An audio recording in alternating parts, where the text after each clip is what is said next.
दोस्तों, sir Albert Einstein, जिन्होंने अपने एक्स्ट्राऑर्डिनरी थॉट्स और आइडियाज़ के चलते हमको इस ब्रह्मांड को समझने का एक नया रास्ता दिखाया था। उन्होंने समय और ब्रह्मांड को एक नए नज़रिए से देखा था। आइंस्टीन का मानना था कि टाइम एक भ्रम है, time is the illusion. Einstein के द्वारा बताई गई रिलेटिविस्टिक इक्वेशन के द्वारा हमको ये मालूम पड़ता है कि समय पूरे ब्रह्मांड में एक रफ्तार से नहीं चलता। जब जब चीज़ों की गति तेज होती जाती है तब तब समय की रफ्तार उतनी ही धीमी होती जाती है। इसी के साथ साथ उनकी इक्वेशन के द्वारा हमको ये मालूम पड़ता है कि स्पेस और टाइम आपस में एक दूसरे से जुड़े हुए हैं। अगर आपने इंटरस्टेलर मूवी देखी है तो आप इस बात को अच्छी तरह से जानते होंगे कि ब्लैक होल पर चल रही घड़ियों का टाइम हमारी पृथ्वी पर चल रही घड़ियों के टाइम के मुकाबले कितना स्लो होता है। ब्लैक होल्स के पास मौजूद प्लैनेट्स के कुछ घंटे पृथ्वी के कई सालों के बराबर होते हैं। तो मतलब क्या है कि टाइम रिलेटिविस्टिक इफेक्ट शो करता है। अब इन्हीं सब रीजन के चलते हमारे पास टाइम ट्रैवल करने का वन वे रास्ता मौजूद है, और वो है ट्रैवलिंग टू द फ्यूचर, जिसको आइंस्टीन की इक्वेशन भी अलाउ करती है। अगर किसी स्पेसशिप में हम स्पीड ऑफ लाइट के क्लोज यात्रा करें तो हमारे स्पेसशिप में चल रही घड़ियों का टाइम हमारी पृथ्वी पर मौजूद घड़ियों के टाइम के मुकाबले काफ़ी स्लो हो जाएगा, और जब हम स्पेसशिप से उतरेंगे तो वो हमारे लिए पृथ्वी का फ्यूचर होगा।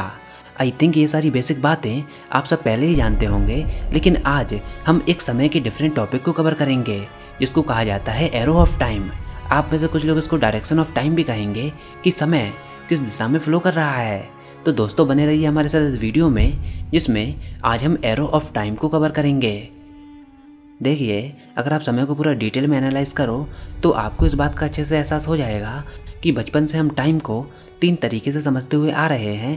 पहले तो वो टाइम जिसको हम अपनी घड़ियों में देखते हैं, यानी कि करंट में जो चीज़ें हो रही हैं, जितने भी इवेंट्स हो रहे हैं, उसको हम प्रेजेंट कहते हैं। अब दूसरा वो इवेंट्स, वो घटनाएं जो घट चुकी हैं, जिसको हम केवल अपनी यादों में ही याद करते हैं, जिनको हम बदल नहीं सकते, उसको हम पास्ट कहते हैं। और तीसरा वो इवेंट जो कि भविष्य में होने वाले हैं, जिनके बारे में हमको कोई भी जानकारी नहीं होती, उसको हम फ्यूचर कहते हैं। बचपन से हम सब समय को इन्हीं तीन नज़रियों से देखते हुए आ रहे हैं, पास्ट, प्रेजेंट और फ्यूचर।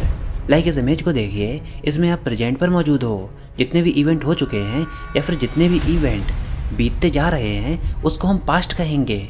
जितनी भी चीज़ें होने वाली हैं उनको हम फ्यूचर कहेंगे। और आप लगातार फ्यूचर की तरफ अपने कदम बढ़ा रहे हो, और आपके लिए समय की यही डायरेक्शन होगी। हमारे ब्रह्मांड में समय केवल एक ही डायरेक्शन में मूव करता है, और वो डायरेक्शन है फॉरवर्ड डायरेक्शन। तो movement in forward direction of time को ही हम एरो ऑफ टाइम कहते हैं। तो मतलब एरो ऑफ टाइम हम समय की डायरेक्शन को बताने के लिए यूज़ करते हैं, और हमारे लिए वो डायरेक्शन होगी फॉरवर्ड डायरेक्शन, यानी कि डायरेक्शन ऑफ फ्यूचर। अब बड़े स्केल पर तुम इसको आराम से कह देते हैं कि एरो ऑफ टाइम पास्ट से होता हुआ प्रेजेंट के बाद और फ्यूचर की डायरेक्शन में रिप्रेजेंट करता है। बट अगर आप फिजिक्स के नज़रिए से देखो तो एरो ऑफ टाइम अपने आप में ही एक डिफरेंट टॉपिक है। दरअसल फिजिक्स में हमने एरो ऑफ टाइम को फर्दर तीन कैटेगरीज में डिवाइड किया है। सबसे पहले थर्मोडायनेमिकल एरो ऑफ टाइम, दूसरा कॉस्मोलॉजिकल एरो ऑफ टाइम, और तीसरा quantum mechanical arrow of time. तो सबसे पहले थर्मोडायनेमिकल एरो ऑफ टाइम। तो thermodynamical arrow of time entropy के साथ जुड़ा हुआ है। अब एंट्रोपी का जिक्र हमको सेकंड लॉ ऑफ थर्मोडायनेमिक्स में मिलता है, जो कि हमको ये कहता है कि इस यूनिवर्स की एंट्रोपी हमेशा बढ़ती रहती है, एंट्रोपी कभी भी डिक्रीज नहीं होती। और सेकंड लॉ ऑफ थर्मोडायनेमिक्स हमको ये बताता है कि एरो ऑफ टाइम उस डायरेक्शन में रहेगा जहाँ पर अमाउंट ऑफ एंट्रोपी बढ़ती रहेगी। अब एंट्रोपी किसी भी सिस्टम की अमाउंट ऑफ रैंडमनेस को दर्शाता है, मतलब प्रोसेस कितनी रैंडम होती है, एंट्रोपी हमको ये बताती है। लाइक अगर कोई ग्लास टेबल पर रखा हुआ है तो वो उसकी मिनिमम एंट्रोपी स्टेट होगी, लेकिन अगर वही टेबल पर रखा हुआ ग्लास अचानक से नीचे गिर जाता है तो वो उसकी हाई एंट्रोपी स्टेट होगी। मतलब प्रोसेस कितनी रैंडम होती है, रैंडमनेस के अमाउंट को दर्शाने के लिए एंट्रोपी का यूज़ किया जाता है। और थर्मोडायनेमिक्स हमको ये कहती है कि एरो ऑफ टाइम हमेशा हाई एंट्रोपी स्टेट की तरफ जाएगा, और अगर थर्मोडायनेमिक्स की माने तो पास्ट लो एंट्रोपी स्टेट को रिप्रेजेंट करता है और फ्यूचर हाई एंट्रोपी स्टेट को रिप्रेजेंट करता है। तो इसके अनुसार एरो ऑफ टाइम हमेशा हाई एंट्रोपी स्टेट की तरफ जाना चाहेगा, यानी कि फ्यूचर की तरफ जाना चाहेगा, और ऐसा होता भी है। तो ये था थर्मोडायनेमिकल एरो ऑफ टाइम के बारे में कि टाइम का एरो बढ़ती हुई एंट्रोपी स्टेट की डायरेक्शन में फ्लो करेगा। अब दूसरा है cosmological arrow of time. Cosmological arrow of time gravity के साथ रिलेटेड है। कॉस्मोलॉजिकल एरो ऑफ टाइम ये प्रेडिक्ट करता है कि यूनिवर्स अपनी एक्सपेंडिंग स्टेट में है, सभी गैलेक्सीज एक दूसरे से दूर जा रही हैं, मतलब एरो ऑफ टाइम यूनिवर्स की एक्सपेंडिंग डायरेक्शन की तरफ पॉइंट करेगा। रोज़मर्रा की ज़िंदगी में हम पूरी हद तक कॉन्शियसली यूनिवर्स के एक्सपेंशन को महसूस नहीं कर पाते, इसलिए हमारे लिए प्रिडिक्ट करना मुश्किल है कि कैसे यूनिवर्स का एक्सपेंशन एरो ऑफ टाइम को रिप्रेजेंट करता है। मॉडर्न फिजिक्स के लिए अभी भी ये चैलेंज बना हुआ है कि क्यों बिग बैंग के समय यूनिवर्स अपने लो एंट्रोपी स्टेट में था। बट कुछ फिजिसिस्ट का मानना है कि यूनिवर्स के बर्थ के समय किसी और पैरेलल यूनिवर्स का भी जन्म हुआ होगा, जिसमें टाइम किसी और ही डायरेक्शन में फ्लो हो रहा होगा। मे बी ये बात सही हो तो ये था कॉस्मोलॉजिकल एरो ऑफ टाइम, जो कि ये प्रेडिक्ट करता है कि एरो ऑफ टाइम उस डायरेक्शन में फ्लो करेगा जिस डायरेक्शन में यूनिवर्स का एक्सपेंशन हो रहा होगा। नाउ अब तीसरा है quantum mechanical arrow of time.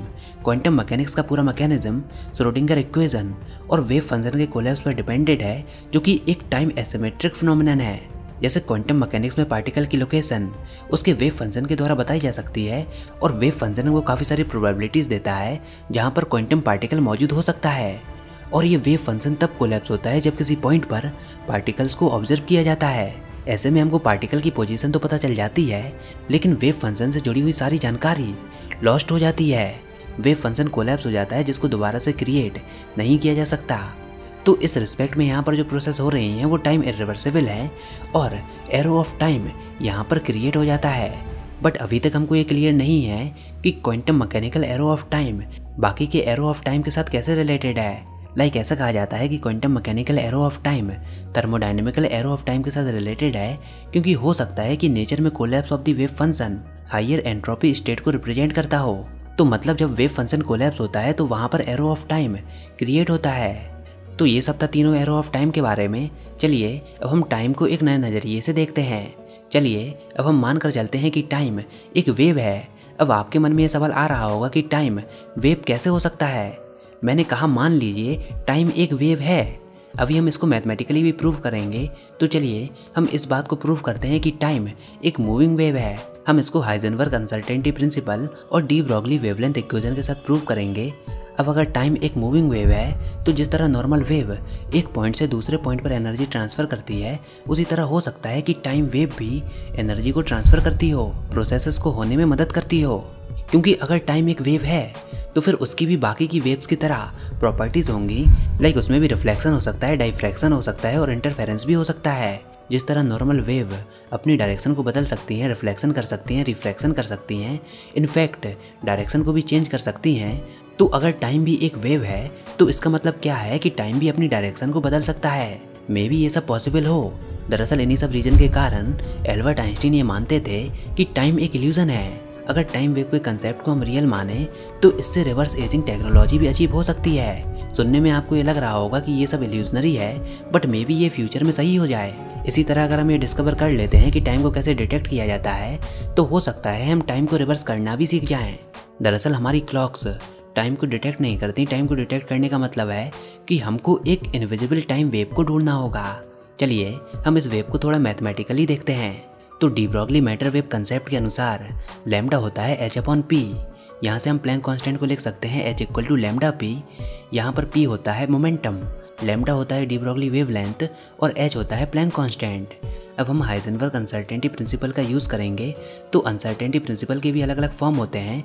जैसे पोजीशन और मोमेंटम में अनसर्टेनिटी होती है, उसी तरह एनर्जी और टाइम में भी अनसर्टेनिटी होती है।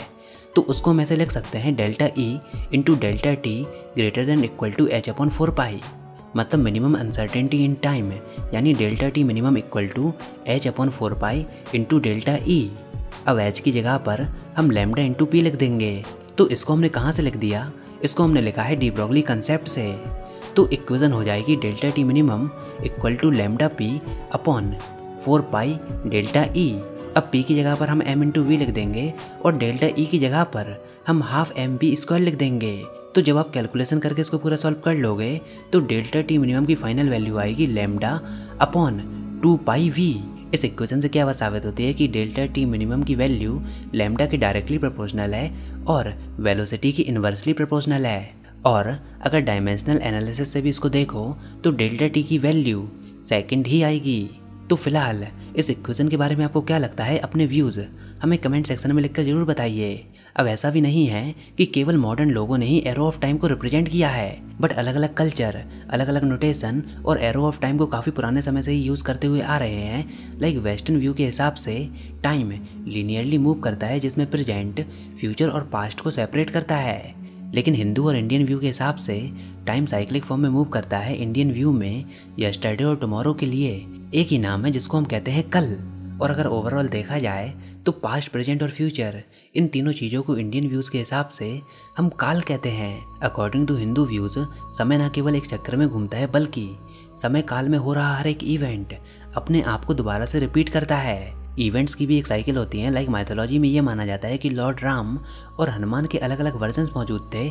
मतलब कुल मिलाकर हिंदू व्यू ऑफ टाइम के अनुसार टाइम साइक्लिक है और हमेशा राउंड में घूमता रहता है। मतलब एरो ऑफ टाइम एक सर्किल है जिसको हम कहते हैं समय का चक्र। इसी प्रकार से चाइनीज व्यूज के अनुसार टाइम अपवर्ड फ्लो करता है, यानी कि डाउन से अप। बट आज के वैज्ञानिकों के हिसाब से टाइम का फ्लो लीनियरली होता है और एरो ऑफ टाइम पास्ट से फ्यूचर की तरफ डायरेक्टेड होता है। तो फिलहाल आप बताइए आपका एरो ऑफ टाइम के बारे में क्या सोचना है। आज की वीडियो में बस इतना ही। मिलते हैं अगली वीडियो में। तब तक कमेंट सेक्शन में लिखकर जरूर बताइए कि आपको ये वीडियो कैसी लगी। इस वीडियो को लाइक कीजिए, अपने दोस्तों के साथ शेयर कीजिए, और अगर आपने हमारा चैनल अभी तक सब्सक्राइब नहीं किया तो इसको सब्सक्राइब कर लीजिए ताकि आगे आने वाली कोई भी वीडियोज़ और अपडेट्स आपसे मिस ना हो पाएँ।